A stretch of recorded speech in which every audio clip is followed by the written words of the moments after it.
Bonsoir à tous. À la une de ce journal, la route de Matadi au niveau de Matadi-Kibala, à nouveau menacée de se couper en deux après la pluie de ce mercredi. La capitale a été arrosée toute la journée par des averses qui ont touché également le Congo-Brazzaville. À la une également, le sénateur congolais Florine Toumba est décédé cet avant-midi à la suite de l'incendie de son immeuble situé sur la 8e rue Limété. L'élu des élus a sauté du 3e étage de son immeuble après avoir sauvé ses enfants. Bienvenue à vous tous dans ce journal. La journée de ce mercredi était essentiellement une journée pluvieuse. L'averse qui est tombée ce jour a causé quelques dégâts dans quelques coins de la capitale. La route de Matadi au niveau de Matadi-Kibala à nouveau menacée de se couper en deux et aucun bilan humain n'a été enregistré pour l'heure. Et triste nouvelle, le sénateur Toumba Mbouyi Flori est décédé ce jour à la suite d'un incendie qui s'est déclaré dans son appartement de Limété 8e rue. L'homme est décédé en sautant du 3e étage de son immeuble après avoir justement sauvé ses enfants. L'élu des élus a remplacé au Sénat Gaston Kolé Chimwanga, actuel vice-gouverneur de la province du Kasaï. Et au Kasaï oriental, le travaux des réhabilitations de 35 km de la voirie urbaine se poursuit à Mbujimayi. À l'heure actuelle, les chantiers sont ouverts sur 3 et 9 autres grandes artères de la ville. Il ne reste que pour certaines la pose de la couche de roulement, tandis que pour d'autres sont à l'étape de l'assainissement et de construction des caniveaux. Il s'agit de l'avenue Likundu, communément appelée État-Major, longue de 1200 mètres, qui assure la connexion rapide entre des grandes communes de la ville. La pose de la couche de roulement a duré 3 jours et la réhabilitation de l'avenue entière s'est déroulée durant 3 mois. Selon l'ingénieur chef technique, ces projets de réhabilitation des 35 km de la voirie urbaine s'étendent sur 36 mois et concernent 9 avenues de la ville de Mbujimayi. Après l'avenue Likundu, la couche de roulement sera posée sur l'avenue Kasavubu dans son tronçon Kemek mobile. Nous sommes à la phase de la couche de roulement ou l'asphalte, autrement dit le bitume. Et je crois qu'aujourd'hui, c'est presque la fin. Nous allons terminer aujourd'hui la couche et le soir même, les gens peuvent passer avec les véhicules. Un autre projet de voirie en Mbujimayi, c'est le projet Chilejelou, jadis attribué aux Chinois des Grecs 7. Chilejelou, c'est 14 autres kilomètres de la voirie à réhabiliter. Au total, près de 11 avenues de la ville doivent être construites. Par ailleurs, plusieurs chantiers ont été abandonnés et attendent un nouveau prestataire après l'exclusion des Grecs 7 dont le contrat a été résilié pour lenteur dans l'exécution des travaux. Nous sommes en train de poser la couche de roulement qui est faite en béton bituminé. Je crois que c'est la grande partie qui restait. Donc, au-delà de ça, il n'y a que les accessoires comme les bétons de trottoir qui vont être collés de part et d'autre de la chaussée. Rappelons que le projet Chilejelou a été lancé par le président de la République depuis bientôt 2 ans. Il concerne en Mbujimayi la construction des hôpitaux, écoles et la réhabilitation des routes dans la province des Kasaï orientales, mais les travaux piétinent. Le vice-ministre de Transport, Voies des Communications et Désenclavement a pris à bras le corps la problématique des embouteillages dans la capitale congolaise. Une réunion a été organisée dans son cabinet avec les usagers de la route et leurs organisations respectives. Après 3 séances d'échange en 3 semaines, les cadres de travail de réflexion sur la problématique des embouteillages mis en place par le ministre AI de Transport, Voies des Communications et Désenclavement, Marc Ekila Likombo, a levé l'option pour la première action d'envergure à mener dans la ville de Kinshasa dans les soucis de désengorger les réseaux routiers. La mise en place de cette phase pilote permettra d'aboutir à des solutions pérennes contre les embouteillages devenus fréquents dans la capitale congolaise. Le mardi 21 février 2023, le représentant de la police nationale congolaise, commissariat général et provincial, la Cour de cassation de l'autorité urbaine, des experts sous tutelle du ministère des Transports, les colonels Kabamba Nkole Alphonse et le représentant du commissariat général de la police. Nous avons pensé comment décongestionner le trafic. On ne peut pas aujourd'hui commencer à construire des routes en détruisant des maisons. Rien qu'avec les réseaux que nous avons, qu'est-ce que nous pouvons faire ? C'est ainsi que nous avons pensé qu'il faille commencer par, organiser la circulation selon des créneaux-temps, selon un sens ou un autre. Pour y arriver, nous voulons, c'est pourquoi là, l'équipe a été constituée pour descendre sur le terrain, voir la faisabilité. Mise à contribution, dans ces cadres de travail, les motocyclistes ont salué l'initiative. Surtout la considération du ministre à leur égard. Sylvain Lutumba est le représentant de l'Association des motocyclistes du Congo, AMC. Quand on fait quelque chose sans vous, c'est contre vous. Mais cette fois-ci, si le ministre a pensé que nous, on existait. Donc, nous avons un monde à part. C'est-à-dire, quand vous venez quelque part, c'est avec dédain, méfiance. La commission prévoit une descente sur terrain dans les tout prochains jours pour évaluer la faisabilité. Et le président de la CENI, Denis Kadima, a eu des échanges avec Bestine Kazadi, la représentante personnelle du chef de l'État à l'Organisation internationale de la francophonie. L'évolution du processus électoral en cours constituait l'objet principal de cette rencontre. Bestine Kazadi a reconnu les efforts déployés par la CENI sous le management de Denis Kadima en vue de conduire les élections à bon port. À l'issue de l'entretien, Bestine Kazadi a reconnu les efforts déployés par la Commission électorale nationale indépendante sous le management de Denis Kadima en vue de les conduire à bon port pour un processus électoral inclusif, fiable et transparent, tant souhaité par l'ensemble des Congolais. C'est une première rencontre avec Monsieur le président de la CENI, Monsieur Denis Kadima, qui est une rencontre de travail. Nous avons discuté sur le processus électoral à travers les différentes aires, les chiffres qui sont positifs, encourageants. Également, recueillir un petit peu des informations sur le déroulé des différentes étapes eu égard au calendrier électoral. La représentante personnelle du chef de l'État à l'OIF a manifesté la disposition de son organisation à d'éventuelles collaborations. Nous sommes tout à fait ouverts à une collaboration entre la CENI et le bureau de la représentante personnelle du chef d'État pour aider justement à ce que, au niveau diplomatique, l'action du processus électoral de la République démocratique du Congo soit connue, soit bien explicitée et également puisse être transparent. Bestine Kazadi a en outre salué les efforts déployés par la centrale électorale, par la détermination affichée pour faire participer les Congolais résidant hors du pays à ce processus électoral. Signalant que la rencontre avait pour objectif d'élargir les champs de mobilisation des électeurs pour qu'ils aillent ensuite voter à la date prévue.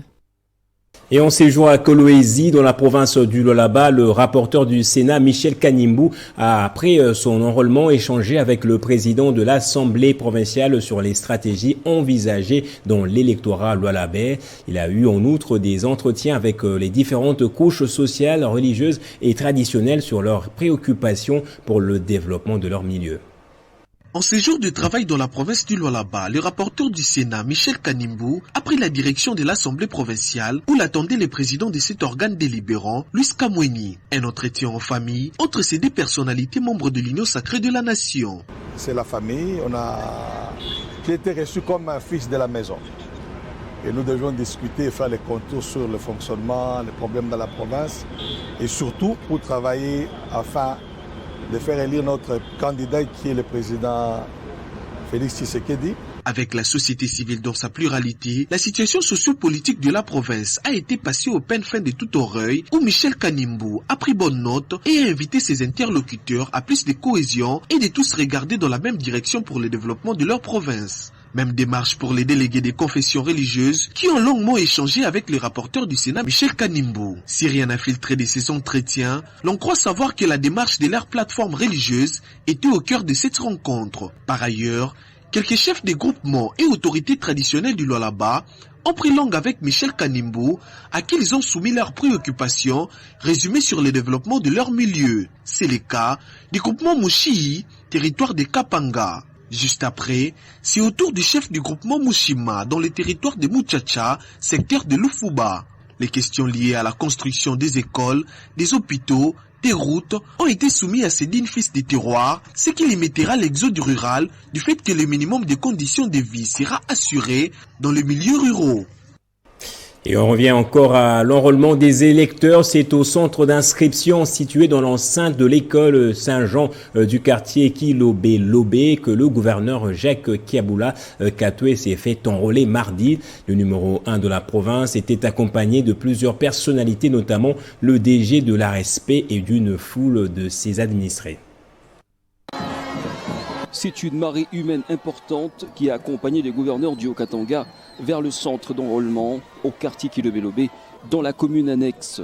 Sur place, Jacques Kiaboula Katoué est passé par toutes les étapes de l'opération, de l'identification à l'enrôlement proprement dit, avant d'obtenir sa carte d'électeur. Le gouverneur a saisi l'occasion pour rappeler ses administrés à lui emboîter les pas. Il ne reste que 2-3 jours pour clôturer. Ils doivent absolument se faire enrôler et les élections c'est pour bientôt. Pour remplir ce devoir civique, le gouverneur du Haut-Katanga se fait accompagner par le directeur général de l'autorité des régulations de la sous-traitance dans le secteur privé, l'honorable Michael Katem Kachal.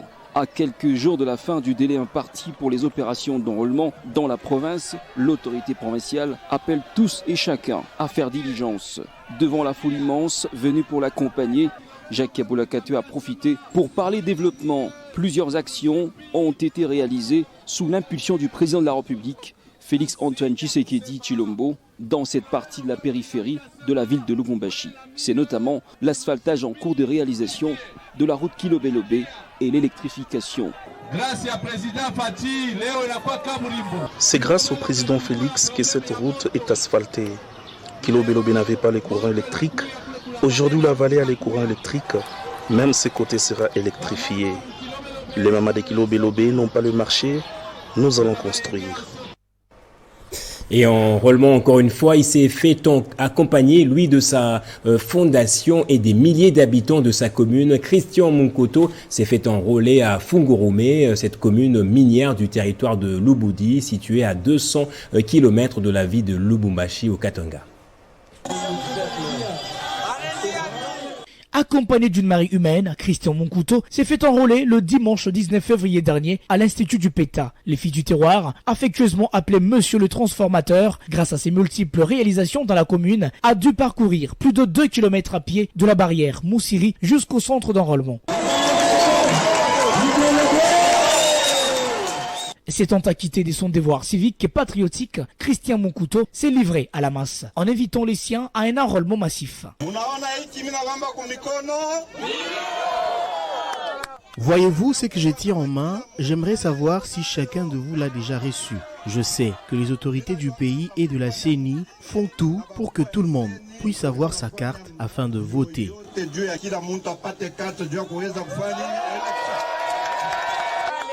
Comme je dis souvent, nous sommes tous de la même famille, nous sommes de l'union sacrée. Je sais qu'ici à Fungurume, vous ne m'oublierez jamais à cause de mes œuvres. Au moment opportun, on vous dira ce qu'il faut faire.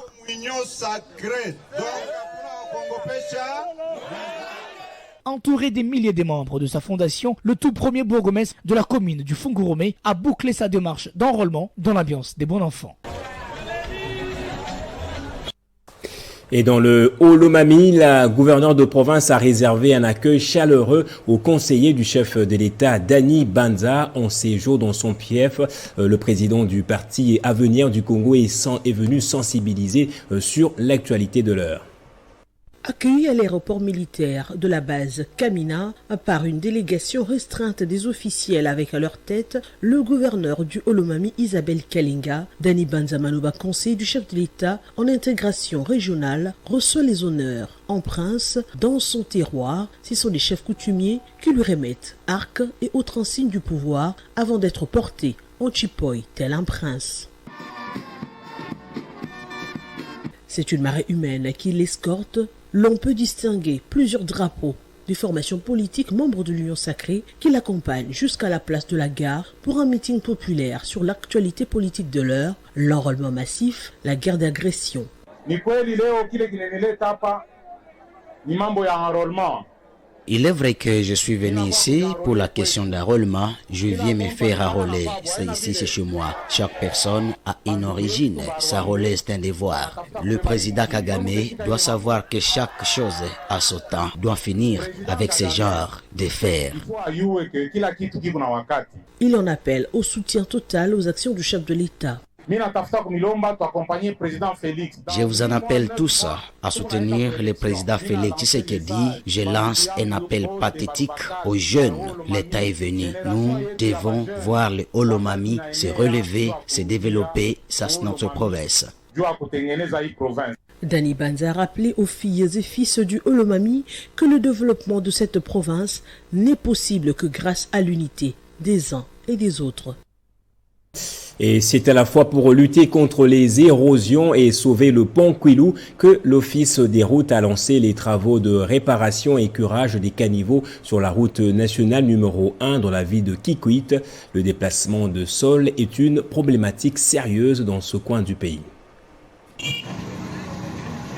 Il s'agit des travaux de lutte anti-érosive pour la sauvegarde du pont Kwilu au PK 528 sur la route nationale numéro 1 dans la ville de Kikwit. Nous avons voulu assister à cette cérémonie pour le lancement des travaux qui consistent à la construction d'un collecteur pour sauvegarder l'ouvrage qui est très important, l'ouvrage du pont Kwilu au PK 528. Les travaux consistent au nettoyage du site et évacuation hors assiette, au curage des ouvrages d'assainissement existants, à la démolition de l'ancien collecteur et à la construction d'un collecteur de 60 mètres de longueur, au remblai d'érosion et à la végétalisation des abords le long du collecteur. La durée des travaux est de 2 mois sans intempéries. Les travaux vont consister à enlever toutes les immondices qu'il y a là et les évacuer hors assiette. Après, nous aurons acquis tous les ouvrages qui sont sur place. Après viendra la construction proprement dite de l'ouvrage qui a plus ou moins 60 mètres. Les travaux sont financés par le FONER dans le cadre du programme d'entretien routier 2022, exécuté par la brigade des Kikwit et contrôlé par le bureau technique du contrôle sous l'impulsion du chef de l'État Félix Tshisekedi Tshilombo et du leadership du directeur général de l'Office des routes, les professeurs Jano Kikangala. Et enfin, pour terminer, pour avoir postulé en tant qu'indépendant au poste de vice-président de l'Assemblée provinciale du Haut-Katanga, le député provincial Juvenal Kitungwa s'est vu être radié du parti UNAFEC. Plusieurs griefs lui sont reprochés, dont l'instrumentalisation de quelques jeunes aux fins d'élire un autre candidat à la présidence de la République selon les termes du parti. L'annonce a été faite au cours de la matinée politique au siège national de l'UNAFEC. C'est devant des milliers et des militants réunis au siège du parti UNAFEC dans la commune de la Kenya que le communiqué radiant le premier vice-président Juvenal Kitungwa a été lu. Et radié de l'Union nationale des fédéralistes du Congo, UNAFEC en sigle honorable Juvenal Kitungwa Lugoma. Ici, Sakina Binti, membre du présidium, revient sur les motivations de cette décision. Nous devrions organiser cette matinée pour expliquer la décision que nous venions de prendre concernant le premier vice-président de notre parti. Il est allé se présenter, d'ailleurs c'est le plus important d'ailleurs, il est allé se présenter en indépendant, pendant que ce poste-là appartient à l'UNAFEC. En effet, le siège de vice-président de l'Assemblée provinciale du Haut-Katanga revient à l'UNAFEC, mais à la grande surprise, Juvenal Kitungwa, député provincial, a postulé en tant qu'indépendant. Une attitude qui, selon le parti, fait ombrage au président du parti, Jean Umbalongangue. Malgré cette radiation, le parti reste fidèle à l'union sacrée et soutient le chef de l'État. L'UNAFEC reste unie et ne connaîtra jamais de confuture quelconque. En plus de ces faits, le vice-président radié de l'UNAFEC aurait procédé à des recrutements des jeunes pour soutenir un candidat autre que l'actuel président de la République. Place au rappel des titres à présent. La route de Matadi au niveau de Matadi-Kibala à nouveau menacée de se couper en deux après la pluie de ce mercredi. La capitale a été arrosée toute la journée par des averses qui ont touché également le Congo-Brazzaville. puis cette triste nouvelle, le sénateur congolais Florine Toumba est décédé cet avant-midi à la suite de l'incendie de son immeuble situé sur la 8e rue Limété. L'élu des élus a sauté du 3e niveau de l'étage après avoir sauvé ses enfants. C'est par ici que se referme ce journal. Merci à vous tous de l'avoir suivi.